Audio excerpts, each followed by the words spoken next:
Yeah, I see live on YouTube. Mr. Eddie, you can go ahead, give it about 3 to 5 seconds out. Okay.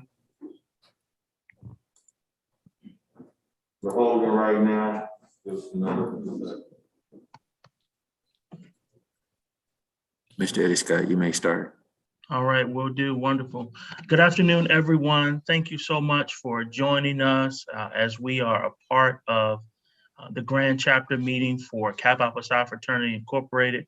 And we are truly excited to be in partnership with you all today. We want to definitely first and foremost say congratulations and extend our well wishes on a wonderful, successful meeting, albeit in the virtual space, to your Grand Polemarch, Reuben A. Shelton, Esquire, and to your Executive Director, Mr. John Burrell. On behalf of the American Cancer Society, we are truly blessed and fortunate enough to be here in this space. And thank you for this tremendous, tremendous opportunity to share as we talk a little bit about diversity and inclusion, but also health equity and the importance of health in this space, especially in 2021. And so my name is Eddie Scott. I serve in this role as the Senior Corporate Relations Manager for the American Cancer Society, primarily in the greater Baltimore, DC area. In addition to that, I'm a proud member of the greatest fraternity known in the world to God, man, and to woman, known as Kappa Alpha Psi Fraternity Incorporated. And I am a proud fall 2011 initiate into Kappa by way of the Delta chapter. And so graciously and humbly served as the 60th Junior Grand Vice Polemarch under the 32nd administration of Grand Polemarch William Randy Bates, Jr. Esquire. So with that being said, I want to go ahead and introduce our panelists this afternoon, who will be leading us through this discussion today with Kappa Alpha Psi and the American Cancer Society. First person I want to introduce is our Vice President of Diversity and Inclusion at American Cancer Society, who has been with the organization a little north of 15 years. And so she has been a wonderful inspiration to me in just my tenure there at ACS for her energy, for her vivaciousness, for her talents. And so I want to introduce you all to Ms. Tawana Thomas Johnson, who serves as our Vice President of Diversity and Inclusion at the American Cancer Society.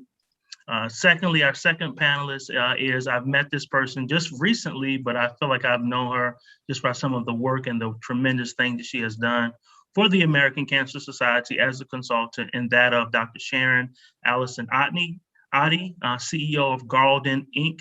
And so those two will be our panelists today, this afternoon, as we share a little bit about health, inclusion, and diversity, and getting that in that space today. So with that being said, I'm going to start off with asking you, Tawana, to go ahead and start us off in our discussion, and we will go from there.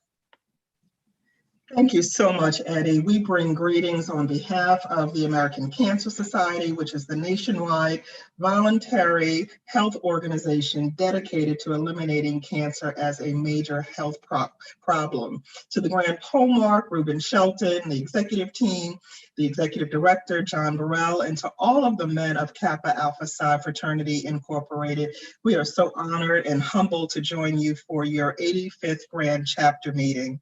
We are excited about this invitation, not only because of the work that we know is coming out of your Grand Chapter meeting, but also because your Grand Polemarch has expressed his commitment to a partnership, an ongoing partnership with the American Cancer Society to address the disproportionate burden of cancer in the Black community.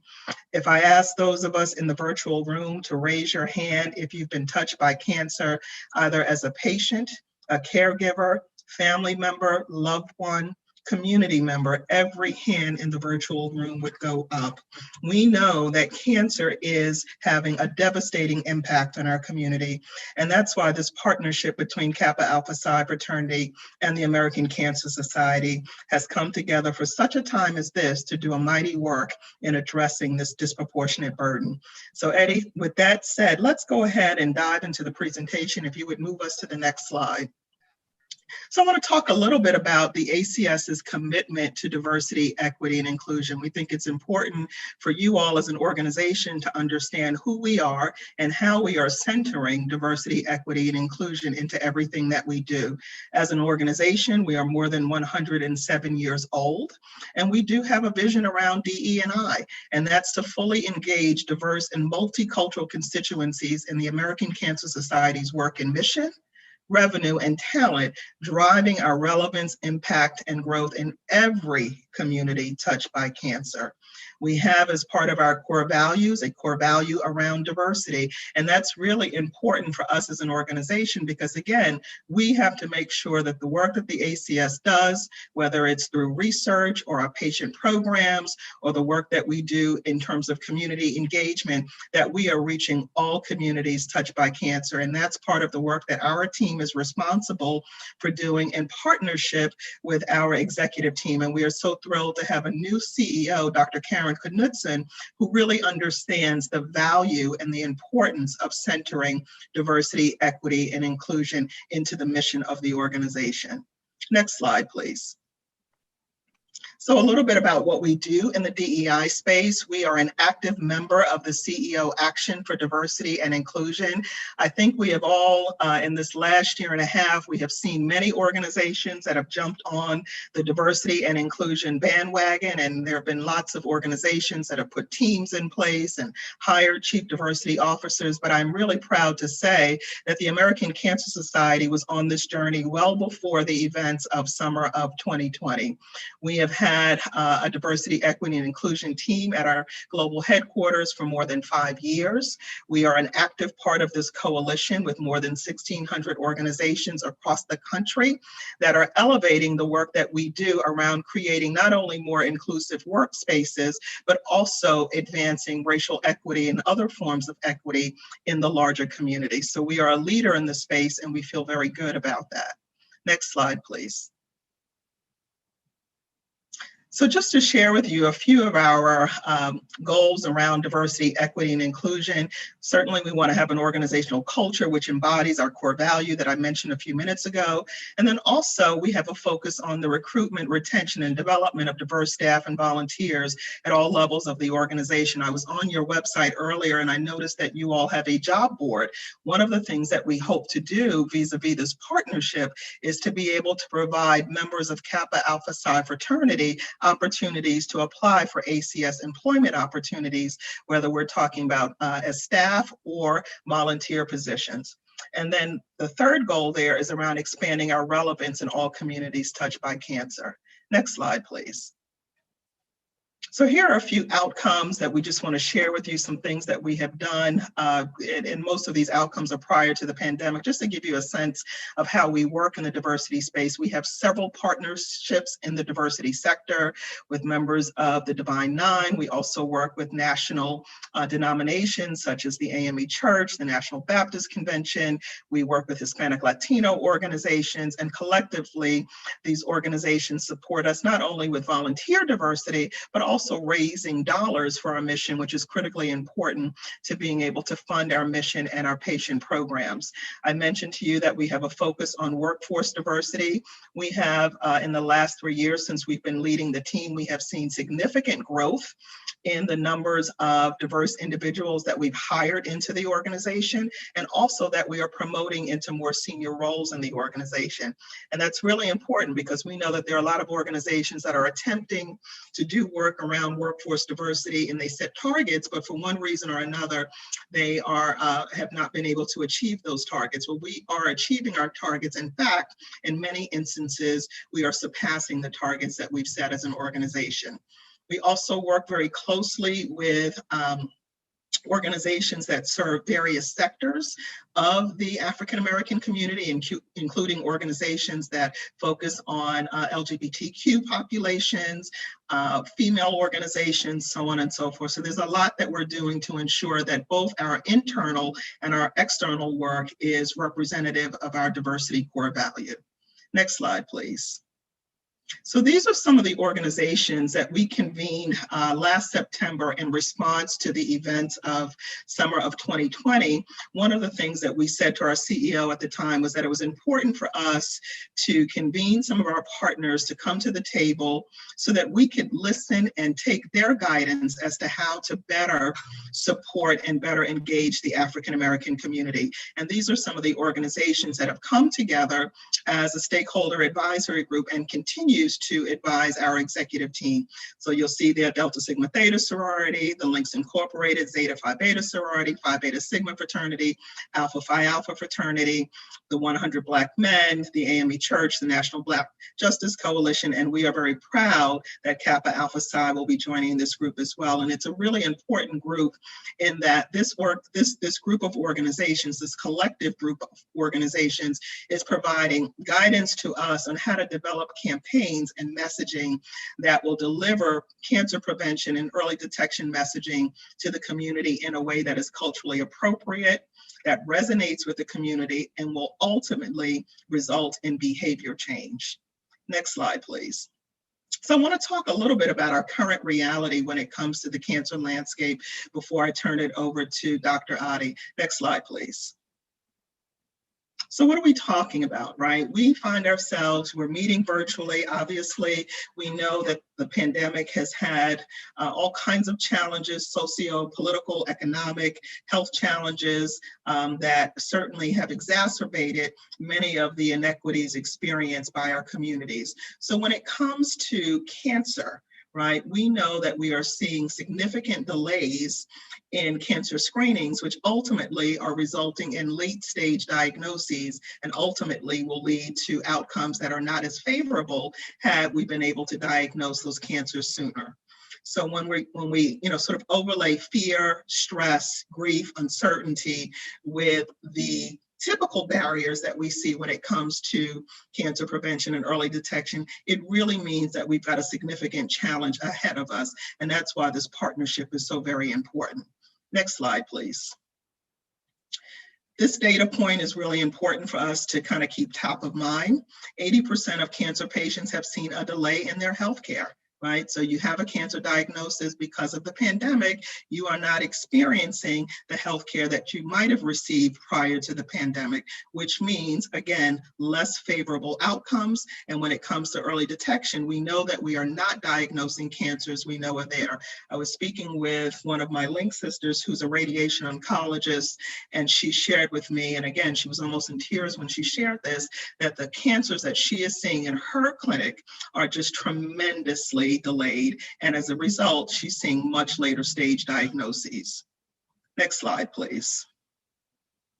So here's a data point that really is the rationale behind why we do the work that we do, and again, why this partnership is important.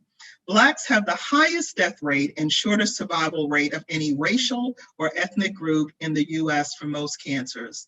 Let me say that again because it bears repeating. Blacks have the highest death rate and shortest survival rate of any racial or ethnic group in the US for most cancers. Full stop, right? We have seen cancer improvements for most populations, but African Americans have not benefited from the improvements that we are seeing in cancer treatment. Much, much work for us to do. Next slide, please. So I will leave you with this quote before we turn it over to Dr. Adi, and then I'll come back and we can talk a little bit about what the partnership will look like. Dr. King said this back in 1966.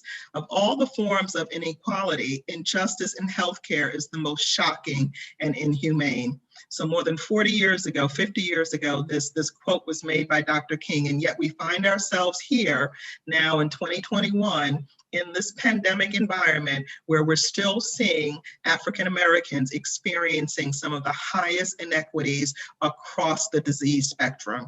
So again, this partnership is incredibly important because you all are trusted messengers in the community. You all have inroads into the community that the American Cancer Society does not have, and we need you to help us deliver this important life-saving message around prevention and early detection. So I will stop there and turn it over to Dr. Adi. Hello. I am Dr. Sharon Alisonati. It is so good to be with the men of Kappa Alpha Psi. I think I gave a keynote to the Kappa Silhouettes when you all, their dinner keynote several years ago in DC. I am a member of Alpha Kappa Alpha Sorority Incorporated, and I put on red for you guys today. So you all need to listen closely. And yes, a pink and green woman put on red in honor of your crimson and cream, but certainly congratulations on your conclave, your conference, your national chapter meeting, and certainly for your work in the community. I am very, very familiar with certainly the organization, obviously, but have done a lot of work, particularly in DC, with the chapters here and their scholarship programs. But let's go on and get to work and talking about cancer burden in the African American community. And I do ask that persons that you listen with two ears, one for the community at large, but also for you, your family. We are the African American community. And so some of these will have my slides will have direct impact on you. And as appropriate, just say ouch when the doctor makes some recommendations. When we look at the scope of cancer in our community, there are about 43.5 million of us. As of 2018, that number is projected to be a little higher, and we'll wait and see what the next census says. But when we talk about the death rate for all cancers, yes, there has been a lowering of death rate, but we have higher than anyone else, the biggest burden of cancer, the biggest in mortality and morbidity. So in 2016, the death rate for all cancers combined continued to be 2% lower in African American men and 1% higher in African American women than in white men and women. But then we're going to tease out that a little bit, particularly when we talk about African American men and prostate cancer.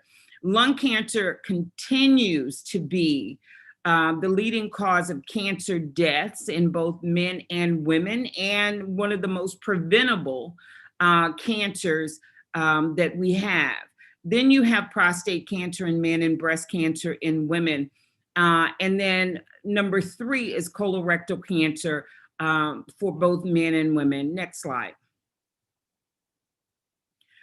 When we talk about survival rates and at American Cancer Society and generally in the medical community, we talk about the 5-year relative survival rate being one of the markers. We have improved from 27% to 63%, but we have not improved at the rate of our white sisters and brothers. Next slide.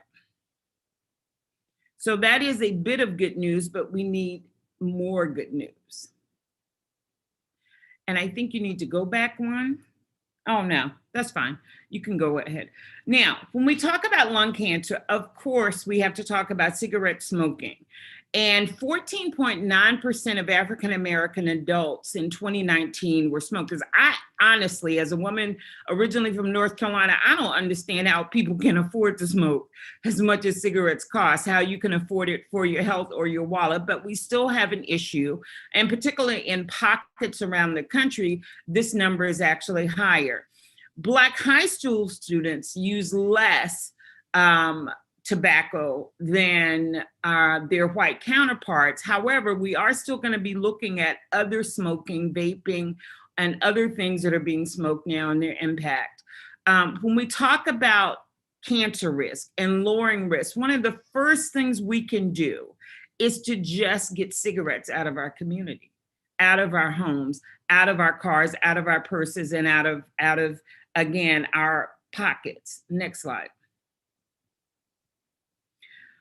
One of the major pieces when we talk about cancer, and sometimes when I do talks, people don't make the connection. We think that it's so much family history, that it's all of these other factors that relate to cancer, but let's get to the basics. When I talk about hypertension, diabetes, general chronic medical conditions, we have to talk about physical activity. The same is true of cancer.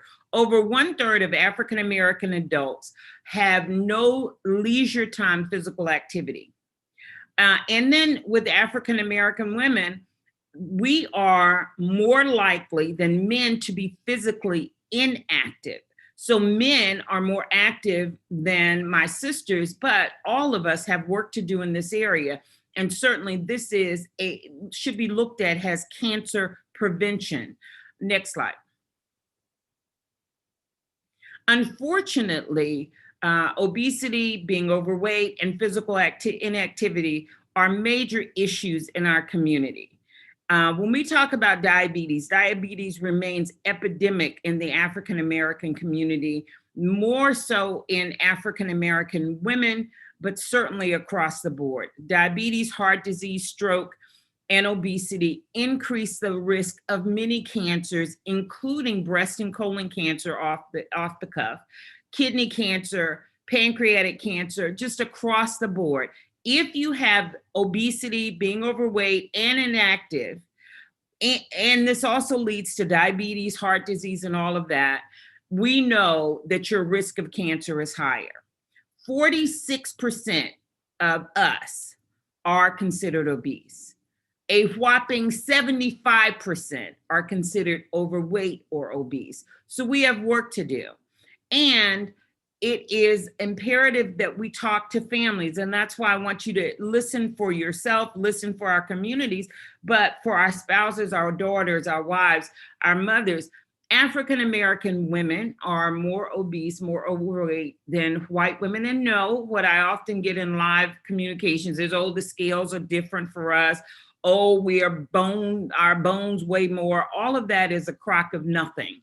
That is not true. And so when we talk about overweight and obesity, this is not racism. This is being overweight and obese. And we need to work on what we do to impact our communities in this way. Next slide. So what do? Number one, maintain a healthy weight throughout life and start exactly where you are. All of us are on a fitness journey. Most of us are on a fitness journey, or we should be. To be more physically active helps tremendously with weight, but the ruler of weight and obesity and being at a healthy weight, the king is the fork. And so you cannot, and trainers say this all the time, you cannot outrun or out-exercise a bad diet. That is exactly true.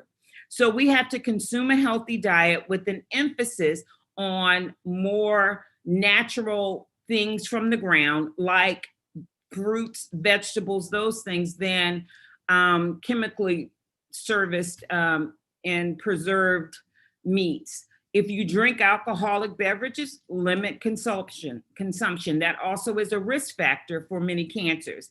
And then in our communities, we do have things that we need to do in our community. We do need fresh fruits and vegetables in our communities. We need fresh markets. We need to make it cool to eat healthy for both young and old. And so we need changes in our schools, our work sites, and to be, as Kappa Alpha Psi is, leaders in the community and even at our events to make sure that we don't necessarily have the traditional soul food in the same way, that we host cooking classes and all of that. Next slide.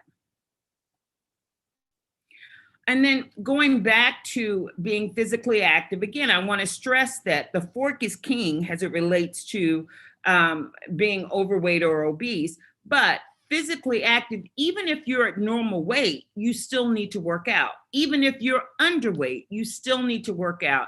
And typically you need 30 minutes of moderate to vigorous physical activity. And that means that your heart rate would be up, you would breathe a little harder, that you would have some exertion. And you need that 5 or more days of the week. And please follow me on social media. I do tips from the squat bar with Dr. Sharon all the time. I say shoot for 7 days, because if I shoot for 7 days and I miss my mark and I hit 5, I've met this requirement. But if I shoot for 3 to 4 days, I'm not going to get to 5. If I shoot for 5 days, I'm not going to get to 5 days. And then we need 45 to 60 minutes of intentional physical activity. as it relates to cancer prevention. 45 to 60 minutes of physical activity is the preference to reduce breast and colon cancer risk. Next slide. So again, nutrition, 5 or more servings of fruits and vegetables each day. Sometimes, and we know this, we know it, but sometimes it gets a little overwhelming and we think, oh, how am I going to get 5 servings of vegetables and fruits? Because that would be 10 servings. But an apple, a medium-sized apple, is 2 servings. So it can be done. Limit fried foods. Certainly we know air fryers and all of those things are there, but if you even limit what you do with that, you will develop less of a taste for the salty fried foods and the snacks and the chips and the other products. If you drink juice, whether it's the fruit or the vegetable juices, use 100% juice versus those that have added sugars. Next slide. One of my rules is to drink no calories, except for the occasional, adult beverage. But if you drink no calories, you have now taken off the table those additional calories that you would have and would be able to enjoy with your food. So if you go to Starbucks every morning and get a caramel macchiato with skim milk, that's about 400 calories. If you cut that, you could have a chicken breast. Okay, so making those choices. Limit consumption of red meats, especially those high in fat and processed. Our choice should always be toward fish, poultry, beans, and who says that we have to have a quote unquote meat at every meal? Who says that? And then smaller cuts, leaner cuts, and smaller portions. The portion size for a piece of meat should be no larger than the palm of my, excuse my hand, because you all are men, no larger than the palm of my hand. Next slide. And now, one of the things that we have to do as busy people is many of us cannot 100% cook all of our meals or have all of our meals at home. How do you make those choices? Go back to the basics. When eating out, choose foods. I do kiddie portions. I ask for the kids menu, but also choose foods that are low in fat, calorie, sugar, and avoid those large portion sizes. Never, ever eat. If you go to Cheesecake Factory, I will put them out there, and you have that big amount of food, go ahead and ask for a plate, take part of it off and tell them to take it away, not take it home, tell them to take it away. My mother says you're wasting food. I'd rather waste food than waste a year of my life, a half year of my life, 6 months or whatever, because I have a chronic illness that takes me out before it should. So we talked about smaller portions and veggies, fruits, and we know that that is easier to control even when you eat out. Next slide. Overall, if we're very honest, we know what we're supposed to do in our health. We just don't necessarily do it. And there are barriers. And so often when I'm in mixed company, we'll talk about, make sure you can walk. Anybody can just put on a pair of sneakers and walk in their neighborhood. Well, we know in some of our neighborhoods that we can't necessarily do that after certain times. We need to make sure that has organizations that we are helping when we can with activities, physical activities. Instead of having movie night, let's have Zumba night, let's play basketball, let's do those things collectively and do them in our community. But the overall goal is for us personally and as African Americans to live healthier. What can we do? And that's make a choice. I choose to live healthier. I choose to live healthier because I don't want to have diabetes, heart disease, and all of those. And this is my number one way to help me try to prevent cancer. Take small steps. And Rome wasn't built in a day, but it burned quickly. But take small steps. And even introducing these steps into your life or your family's life.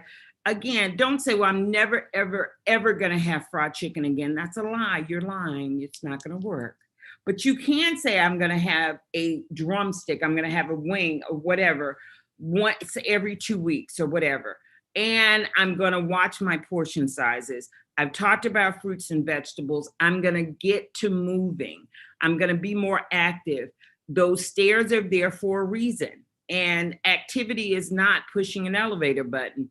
And certainly if you smoke, get help. Talk to your physician about stopping smoking and what is out there medically that can help you, because it is addictive, okay? And if you don't smoke, don't start. And I'm talking about cigarettes and any other thing that you would smoke. Next slide. When we talk about getting checked, and this is important, and Tawana alluded to this, we know that with the pandemic, persons have put off going to the doctor. We've done a lot of virtual things, and that's good, but we put off going to the doctor. Unfortunately, your wife or spouse, daughter cannot get a mammogram virtually. You can't get a prostate exam virtually. There are some things that we have to go back into the office. And I was doing an interview earlier this week, and a caller came in and said, well, I'm just not comfortable going to the doctor yet. And I said, well, are you going out to eat? Are you going out to the grocery store? Yes.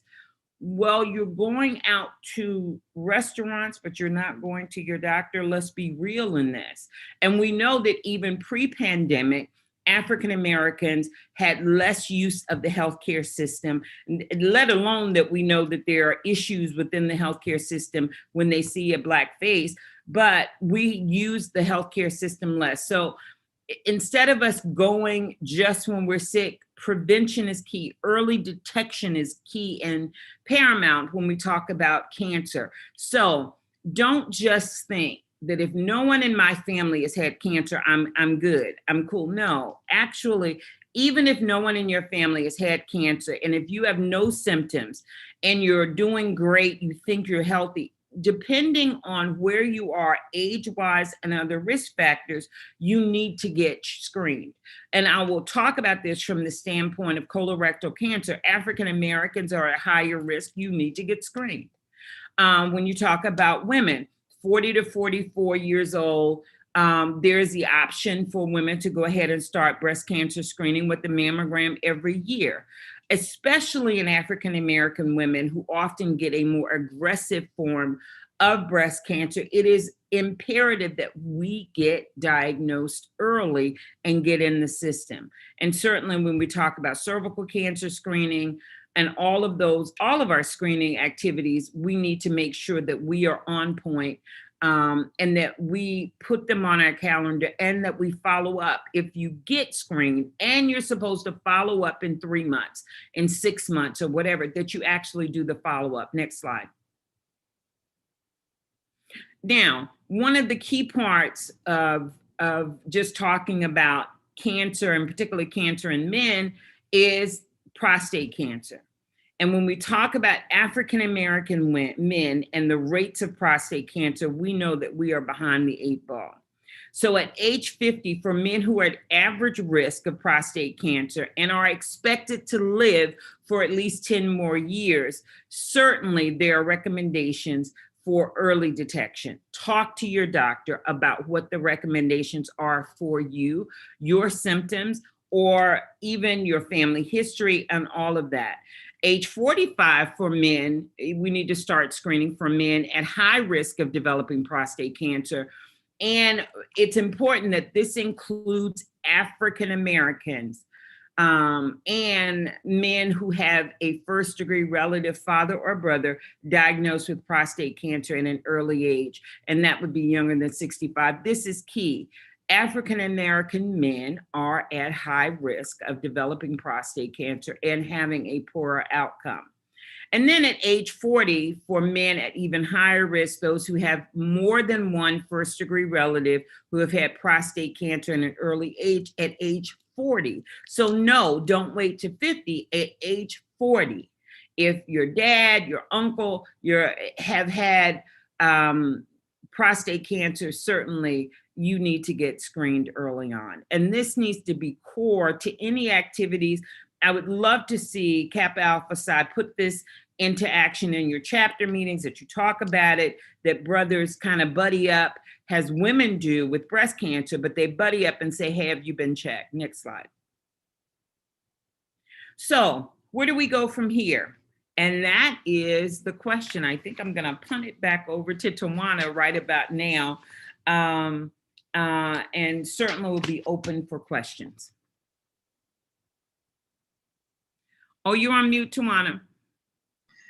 Thank you. Thank you so much, Dr. Sharon. It's always wonderful to have you with us to share that important information. And Brothers of Kappa Alpha Psi, we did that very intentionally, right? Because we've got to take care of ourselves in order that we can continue to serve and lead in our communities the way that we do. This question, where do we go from here? I love it because it's actually the title of Dr. King's last book, right? Where do we go from here? Chaos or community? And when we think about the cancer burden, when we think about health disparities, we have got to be intentional about engaging the community and doing the things that we need to do to educate and inform the community so that they can make better decisions and better choices. This partnership, I think, represents a tremendous opportunity for us to do a couple of things. We talked about workforce diversity, and what I should have said at the very beginning when Eddie introduced us, and I've got to say we are so excited to have Eddie as a member of the American Cancer Society family.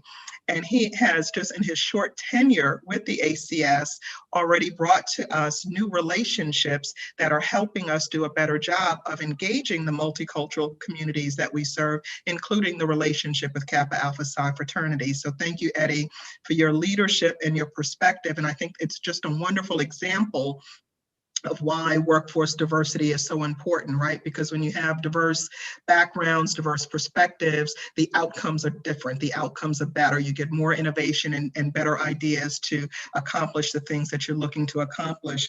When we think about the partnership through the lens of prevention and early detection, Dr. Sharon has already shared with us, right? We need brothers talking to brothers, right? We need brothers out in the community talking to other brothers about how they can take charge of their health and be able to lead and show up in their families, in their communities, in their social civic organizations, in their churches in a way that is healthy and optimizes living one's best life. And so again, this partnership where we're talking about working together to collectively develop campaigns and messaging and materials to reach the Black community is critical. And we are so grateful to have Kappa Alpha Psi fraternity at the table to help do that work.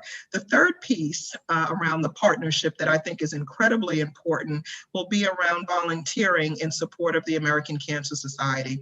And when I think about volunteering vis-a-vis this partnership, I'm thinking about the leadership that Kappa Alpha Psi fraternity can bring to the work of the American Cancer Society. We are an organization that is comprised of 1.5 million volunteers, most of whom do not look like us, right? But the cancer burden is significant in our community, yet we are not at the tables, at the decision-making tables in organizations like ACS, helping to influence its program of work. The African American Stakeholder Advisory Group that I shared earlier in the presentation is doing just that. And the reason we convene that group is because that group is providing guidance to the way in which the American Cancer Society does its mission. That's incredibly important. It cannot be understated, especially when we're talking about the types of inequities that we're seeing. And so we know that there are other opportunities within ACS for the men of Kappa Alpha Psi to become involved with ACS and to help lead the organization in a way that makes sense for not only our community, but other communities of color. And so, Eddie, with that, I'm just so grateful to you for your leadership in bringing this partnership to the table, certainly to the Grand Polemarch and the entire executive team for understanding the burden of cancer, and secondly, being willing to partner to address the situation that we're experiencing all across the country. I'd like to turn it over to you to see if we want to go to questions, or you tell us, Eddie, what you'd like us to do next. Yeah, absolutely. We do have a few questions, but again, I want to echo the same sentiments. Thank you for this wonderful presentation. And again, thank you to the members of the 85th Grand Chapter session of Kappa Alpha Psi for allowing us to share in this space. And thank you for taking the time out to have these real conversations, tough conversations, but also very valuable and informative conversations, especially when it pertains to our health as African Americans, and definitely for individuals who are not African American, but minorities as a whole, as well. Thank you for allowing us to share in this space. I do have a few questions for us that just came to us. Our first question is, a person wants to know, what are the statistics for bladder cancer among people of color? And that's a really good question. I think if we have that person's information, we can certainly shoot them an email so that we get them the most accurate data. What I can say, and Dr. Sharon, I'd love for you to chime in here, it is not one of the top cancers that we typically see for African Americans or Hispanic Latinos, but that's just, again, I'm just kind of going off the top of my head without having the data in front of me. Dr. Sharon, anything that you would add there? No, there are estimates of I just quickly pulled it up. There are about 83,000 new cases of bladder cancer, and actually men outnumber women, with 64,000 of those bladder cancer cases being in men versus 20,000 in women. I do not know about the level of disparity, but I have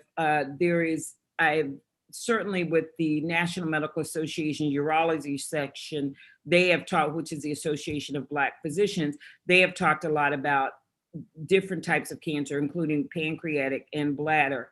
And disproportionately, I don't know if we get it more, but when we talk about treatment, we know that our outcomes are worse, but that's all I know. If we get that information, we can get it to you.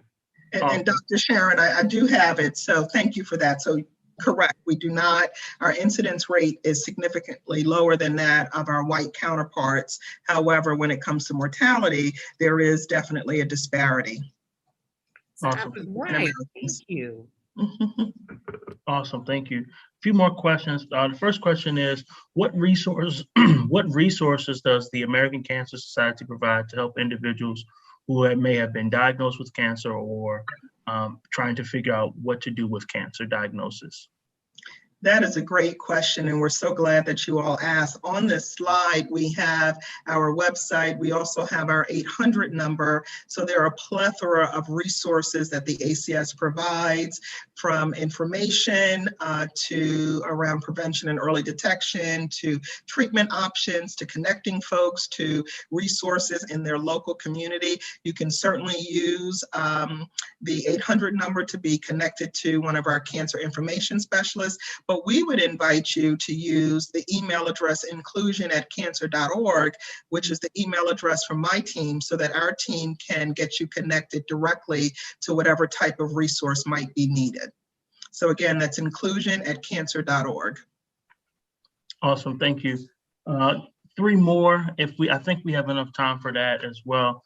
This question comes could you talk a little bit more about research program internships? There was mention of ACS potentially providing opportunities of that. Could you elaborate more on the research program and internships that the American Cancer Society has in progress? I am so glad that question is asked, because that is one of the most exciting things that ACS is doing in the diversity space this year. So we are thrilled that we have launched our Diversity in Cancer Research internship program this summer. Currently, we have, I think it's about 60 interns from around the country who are participating with ACS labs at various universities across the country. It is a 10-year program that we are completely invested in developing and growing over the next 10 years. The interns receive a $5,000 stipend for a 10-week program. There are also mentoring opportunities and opportunities to come together for cancer education throughout the academic year that the interns will experience. And I personally just received a note from one of our interns at the University of Maryland just recently, who was so excited to have been selected for the program. So it is something that we are thrilled about. We are fundraising for that initiative. We were fortunate to get a $3 million donation from a private family foundation, but we're continuing to raise money again because we're making a 10-year commitment in this space. So certainly want to share those opportunities with the collegiate members of Kappa Alpha Psi so that they can apply for those internships. We are also excited that we are partnering with the 4 HBCU medical schools around workforce diversity, and we'll be providing over the next few years about $25 million in support to the 4 HBCU medical schools. And Dr. Sharon, I don't think I've even shared that with you just yet. No, I'm ecstatic. That's hot off the press. So it's really, really exciting that we have those commitments underway. And it's just, again, one of the things that we are doing to ensure that we're creating a diverse workforce when it comes to cancer research. Awesome. Next question. What has the American Cancer Society done in terms of being a leader in the diversity, equity, and inclusion space? I think all the things we've been talking about, right? So I think we've tried to share with you all today some of the things that we're doing around workforce diversity in partnership with a number of the organizations that we've talked about. We have initiatives where we're working out in communities. We just received $1 million grant from the Anthem Foundation, where we are training in the next year 750 health equity ambassadors that will be deployed in communities across the country to essentially be community health workers. Dr. Sharon is one of our lead consultants with that program. There's the work that we're doing in the research space. And then from a program perspective, again, there's just ongoing work that we're doing to advance health equity in a number of different ways. Diversity, equity, and inclusion is really important to the organization, and we're holding the organization's feet to the fire. And again, the African American stakeholder group that you all are now part of is helping us do just that. Awesome. Question for, I guess, for both of you all. What is an ongoing challenge in terms of working and fighting for cancer? And then what is a wonderful joy in working in this fight? Dr. Sharon, I'll let you lead with that one. So you said first, what is an ongoing challenge? Awareness. And it can't happen to me. Is the ongoing, it can't somebody else. I don't need a prostate exam. I don't need a breast exam. You know, it cannot happen to me. And really getting around some of the foolishness that we do have in our communities as it relates to, well, I got diagnosed and so now I'm going to pray it away, or I'm going to go put some herbs on my breast and that's going to get rid of it, and all of that. So dispelling the myths. And finally, something, and I know I've been teaching and working in this area for at least 10, 15 years. The other part is, oh my God, I've got cancer, I'm going to die. And so that is a huge challenge, because that's not the reality that we're seeing. You can live and not die. And we just need to make sure that we do all that we can and leave the rest up to God. And then what is the greatest benefit? The greatest benefit is for me, the man or the woman that is in the middle of the fight and comes out 10 years later, cancer-free, becomes an advocate, moves on. Or for me personally, I've done a breast cancer talk or a men's health talk, and someone went to get a mammogram and got detected early and had a great outcome. And I am very excited about seeing that there is a focus right now, and we know that there's a window of opportunity on that everyone is not vanilla. It's not all the same for everything. The messaging has to be different. And there is a commitment that the messaging and how we reach out is going to be different. And that's something I'm very excited about. And so if I were to add to that, and Dr. Sharon, I so agree with you around the awareness piece and certainly the myths and the stereotypes that we hold in our community around cancer. I think one of the biggest challenges is resources, right? So how do we amass the resources necessary to properly address the issues that are facing our community? Well, one of the ways we do that is to make sure that we're at the table when decisions are being made, right? Which is why, again, this partnership is so important, because the members of Kappa Alpha Psi can help direct how the ACS expends its resources and ensure that some of those resources are allocated to our community. I think, for me, and I keep saying that, when I look at the data, particularly around Black women and white women when it comes to breast cancer, I have said to our organization, as the leading cancer organization in the country and perhaps even around the globe, if we can't figure this out, who can? And I am committed to being in this fight until we figure out how we can turn the data around. So, when we do that, that's when I get to retire. But my greatest joy is probably working with our partner organizations that are helping us to solve these issues. And there have been so many wonderful people along the way, organizations and their leadership that are helping us do this work and do it more effectively and more efficiently in ways that are sustainable and impactful. Absolutely. I want to add something really quickly to that as well. I think, and granted, I haven't been in this fight nearly as long enough as both of you all have, but I think another challenge is we tend to ignore the signs. I think, as both of you all mentioned, we think we're too young or can't happen to me and things of that nature. And sometimes we discover and find it, and it could be fatal, or it could be in, a very advanced stage of it.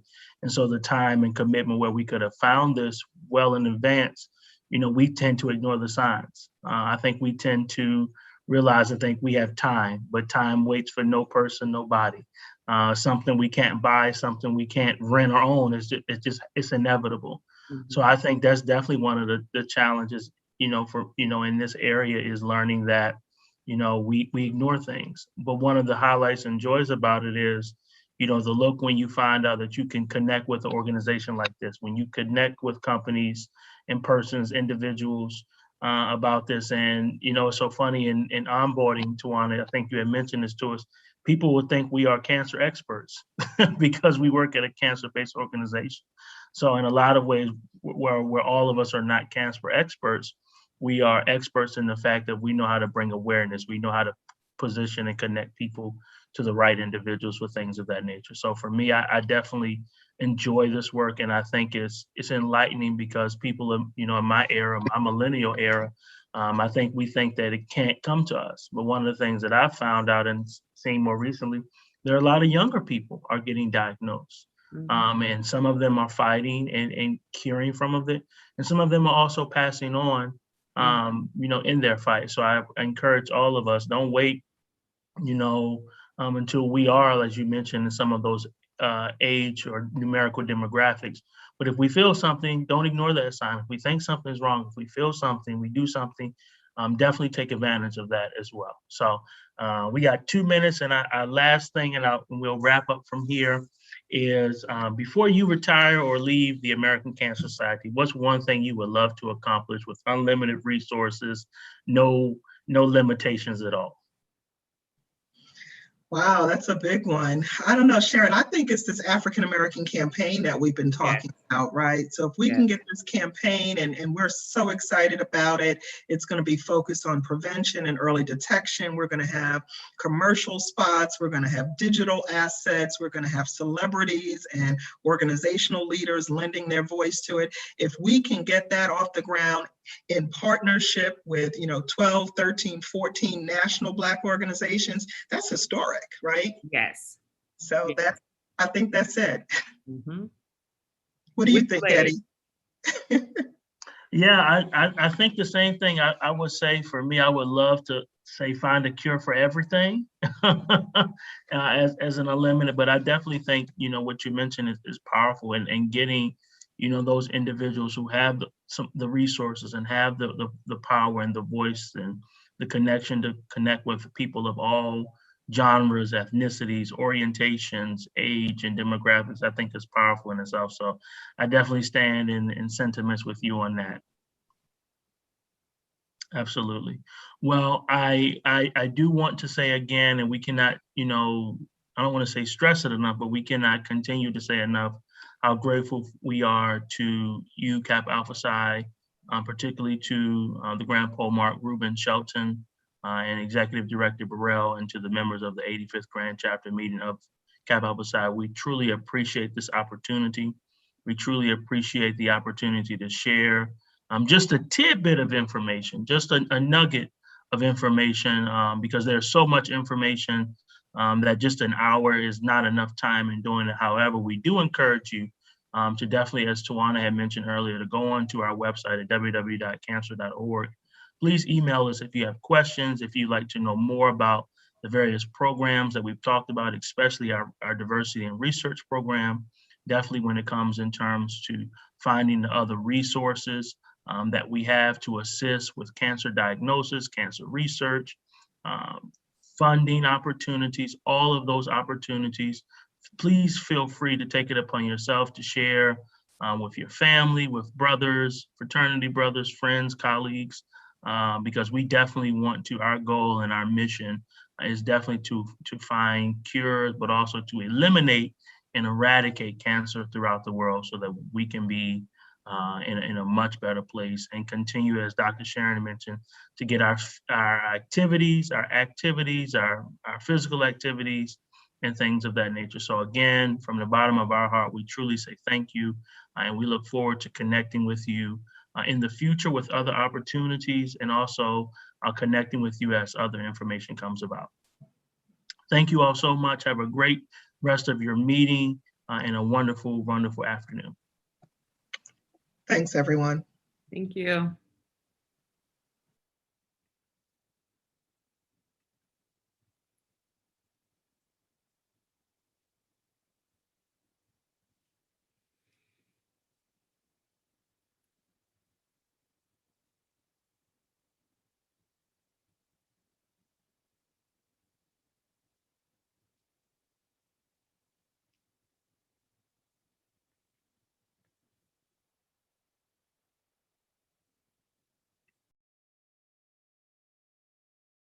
All right, thanks, everyone.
John II, affectionately known as Deuce, and Cooper Reese. Ladies and gentlemen, it is my esteemed honor to bestow our fraternity's highest honor, the laurel wreath, upon this recipient. Please join me in acknowledging Reverend Dr. Howard John Plessy.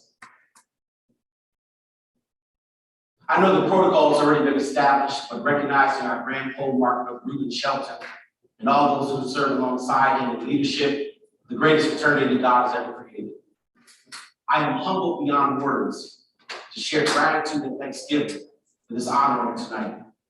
On November 9th, 1991, when they took that blindfold off me at 11:37 p.m., the Burning Sands Capitol were right in front. You never could have convinced me that a greater day in Kappa Alpha Psi for me would ever come. I was wrong. That day is today. And my vocabulary is insufficient to express the humility and gratitude I have to be bestowed with the honor of wearing the laurel. Clearly, being a father, being a pastor, being a member of Kappa Alpha Psi are some of the greatest things God has ever privileged me to do. And all of them motivate me to be one of the best I can be as a father, a pastor, and a member of this great clan. My father once said to me, be humble because a lot was done before you got here. And I want to acknowledge those who did a lot before I got here. My journey to be a preacher was inspired by men of this fraternity, like Calvin Butts and James Perkins, wanting to mimic Gardner Taylor. And it was Sam Proctor who convinced me to drop out of medical school and go to seminary. Today, I am indebted to so many brothers. The brothers of the Untitled Chapter at Duke University, who made it, especially those 9 brothers that I am proud to call my line brothers. To the brothers of the Springfield Alumni Chapter in Massachusetts, showed me that being a Catholic did not end when the step shows on the yard ended, but that there was work to do at the graduate level. It was at that level that I met 2 men who inspired me to be faithful. Michael Brewington, Jimmy and Mike, I thank you. To the brothers of the other men in the Paradise Chapter, who gave hours in developing a petition for this award that I could not receive without them. Chuck Parker, Curtis Wilson, Richard Maddox, and to the other laurel wreath wearers who have all touched my life in some way. Samuel Hamilton, Dennis Vaughn, Tom Moorhead, and especially Brother John Jacob, a mentor to me. 30 seconds remaining. But I'd like to thank my church family here at the Alpha Street Baptist Church for their love and for their acceptance of me as a pastor. And I want to acknowledge my sons, Howard, John, and Cooper, who I one day hope to call sons and brothers. Brothers, thank you for the greatest honor. 10 seconds remaining. 5, 4, 3, 2.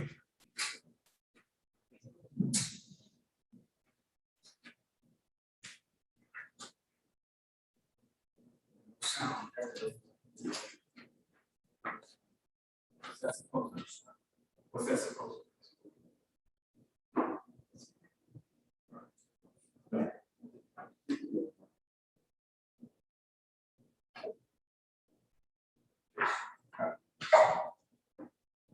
Byron K. Armstrong awardees. Achiever is defined as a person who achieves a high or specified level of success. This begs the question, how do you become one? The foundational bedrock for a lifetime devoted to achievement is defined by the devotion to the development of the mind. In this race called life, the achiever within Kappa Alpha Psi Fraternity Incorporated must find ways to separate himself from the path. Natural talent and God-given gifts alone are not enough. It requires preparation, discipline, and due diligence. For the achiever knows that the race is truly won during moments of solitude, while others precariously squander their opportunity. The achiever gains an edge through the relentless development of their mind. Named after one of our revered founders, the Byron K. Armstrong Scholars Award is available to undergraduate members of Kappa Alpha Psi Fraternity Incorporated for outstanding achievement. The 2021 Byron K. Armstrong Award recipients are